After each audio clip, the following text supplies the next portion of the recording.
En outre, il y a des problèmes sociétaux qui sont communs aux pays musulmans d'aujourd'hui, et la colonisation occidentale du passé n'y est certainement et assurément pour rien.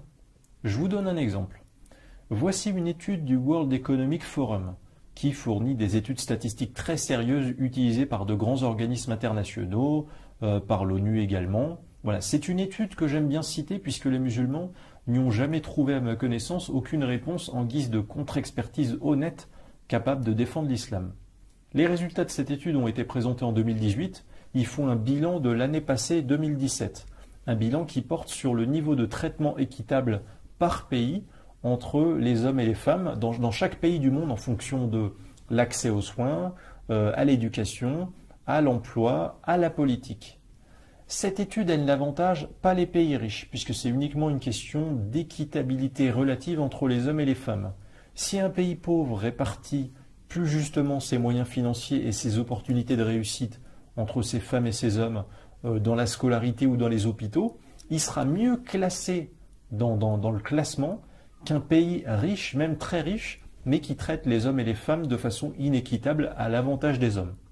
Ainsi, dans les 15 premiers pays du classement, on retrouve des pays occidentaux, France, Allemagne, Royaume-Uni, Suède, etc., mais aussi quelques pays du tiers-monde, entre guillemets, qui traitent les femmes quand même relativement équitablement comparé au reste du monde.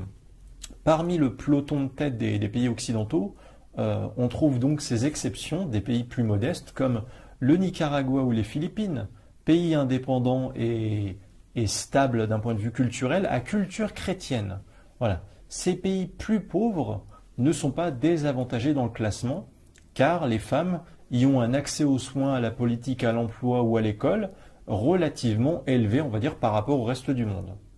Voyons à présent les 15 pires pays du monde en termes d'égalité hommes-femmes, ceux qui relèguent le plus les femmes dans un statut inférieur, que ce soit en termes de scolarité, au niveau des soins médicaux, en politique ou dans l'emploi. Qu'a-t-on? Qu'est-ce que je lis? Mauritanie, Qatar, Égypte, Jordanie, Maroc, Arabie Saoudite, Iran, Pakistan, Yémen, etc.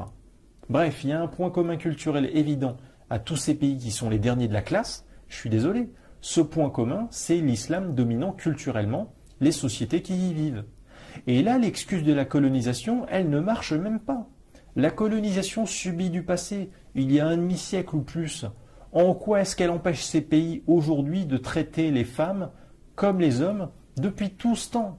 Vous pouvez vous inventer le prétexte que les pays musulmans ne savent pas construire et assembler eux-mêmes de façon autonome, sans le tutorat d'une entreprise étrangère occidentale, de A à Z, un avion ou une voiture à cause de la colonisation, afin de ne pas avoir à regarder la déficience d'ingéniosité de ces mêmes sociétés, ralentie et limitée depuis trop longtemps par la religion islamique.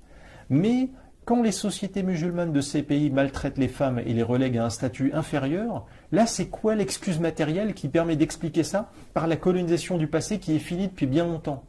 En quoi le monde occidental actuel empêche-t-il l'Arabie Saoudite ou l'Égypte de traiter équitablement les femmes saoudiennes et égyptiennes? L'islam misogyne de la réalité est le reflet de l'islam misogyne de la théorie des textes. C'est parfaitement logique, j'en suis désolé.